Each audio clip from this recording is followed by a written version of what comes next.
Hi everyone, and welcome to a new book review of ReadADayClub. It's been a while since my last video. I may have stopped posting videos online, but I did not stop reading. Honestly, I just decided to take a break from creating videos, but I always come back to this space because I love reading and I love talking about books. If you've been here a while, thank you so much for sticking around, for watching my videos, for commenting on them still. And if you're new to this space, welcome, and I hope that you stick around for some interesting recommendations. So, the book that I'm going to talk about today is The Tartar Steppe by Dino Buzzati. This book I read shortly after The Obscene Bird of Night, which was my last video. This book is often compared to Franz Kafka's The Castle. It has that Kafka-esque characteristic because both book features characters who are trapped in time and space. They are trapped in an endless existential crisis. Absurdity and mysteriousness of both these books really stand out and they linger long after the final page. I'd even go further and compare the Tartar Steppe to Samuel Beckett's Waiting for Godot, the obsessive, never-ending presence of time and waiting for something that never happens.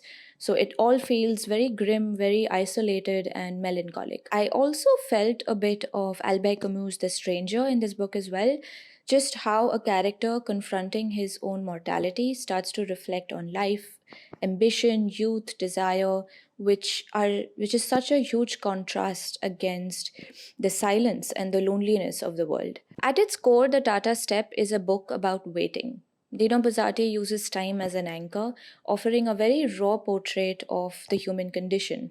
So, the existential search for meaning in life, the urgency of ambition, youth, and just the strangely comforting presence of death. There was no one to say to him, "Watch out, Giovanni Drogo." Life seemed to him to be inexhaustible.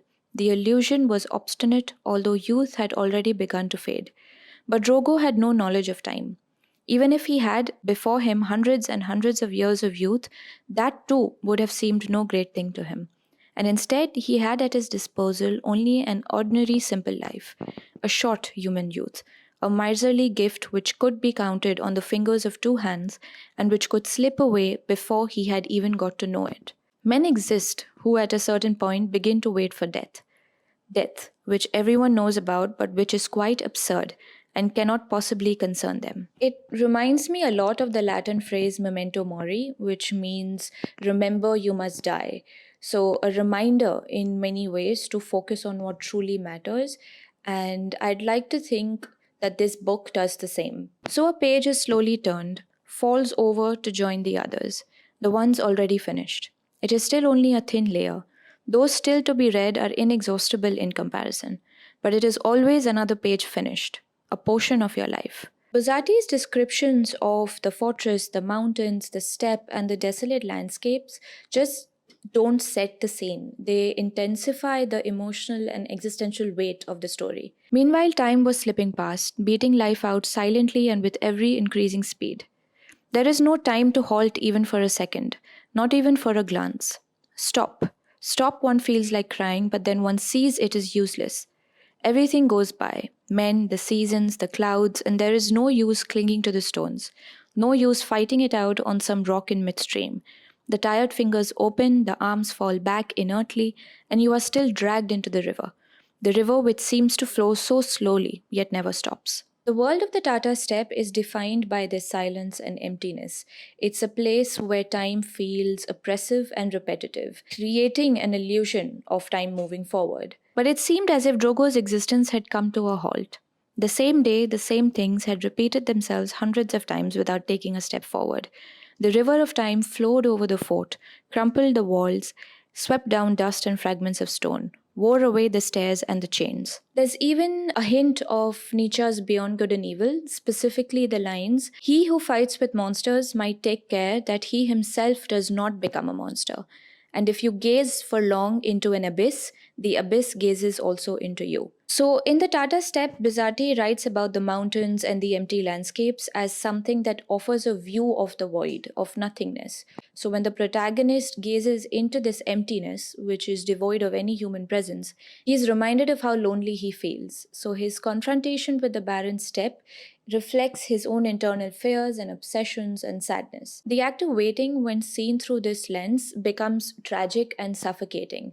The void shapes the character as long as he stares into it. Now, this is a story where the character is trapped by its creator, forced to exist in a world from which there is no escape, enduring the passing of time, enduring the passing of youth. So, there is no conclusive way of understanding this book. The introduction very accurately quotes the words of D.H. Lawrence. Now, a book lives as long as it is unfathomed.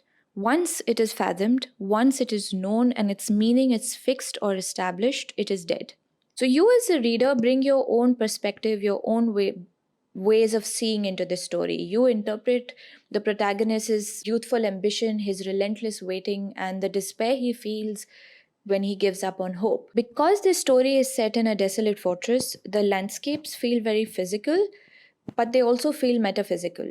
They are concrete shapes of the earth, yes, but they also carry with them a sense of indifference and despair, forcing you to pay attention to the tiniest detail and also to how you interpret time, life, stillness, death, hope, ambition, despair, and so much more. There's this really interesting show called Self Encounter that I recently discovered on YouTube, in which the host, Hazel Barnes, talks about existentialism, and she quotes a bunch of existentialists, including Jean Paul Sartre. The quote is, God is absence, God is the loneliness of man. So for Sartre, since there is no God, there is no blueprint for life of finding meaning in existence. So man is forced to or commanded to take responsibility for making his own choices and for finding and defining his own existence. And in the Tartar Steppe, when you talk about, the whole concept of human suffering is tied very well with the sentiment of Sartre, of being consumed by the weight of your own freedom and despair. It is difficult to believe in a thing when one is alone and there is no one to speak to. It was at this period that Drogo realized how far apart men are, whatever their affection for each other. And if you suffer, the pain is yours and yours alone. No one else can take upon himself the least part of it. That if you suffer, it does not mean that others feel pain, even though their life is great. Hence the loneliness of life. Honestly, I wish I could go on and on reading passages from this book. It is definitely one of those books that gets better and better as you read it and as one ages, even. But that evening, it was not easy to feel heroic.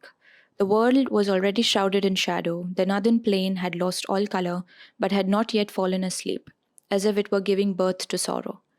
Now he felt a certain bitterness, a dark shadow, such as come when moments of destiny pass us by without touching us, and the noise of their passing dies away in the distance, while we remain alone amid a swirl of dead leaves, lamenting the great and terrible opportunity we have lost. But then, as the night went on, the breath of fear began to rise from the dark valley. As the night went on, Drogo felt himself little and alone.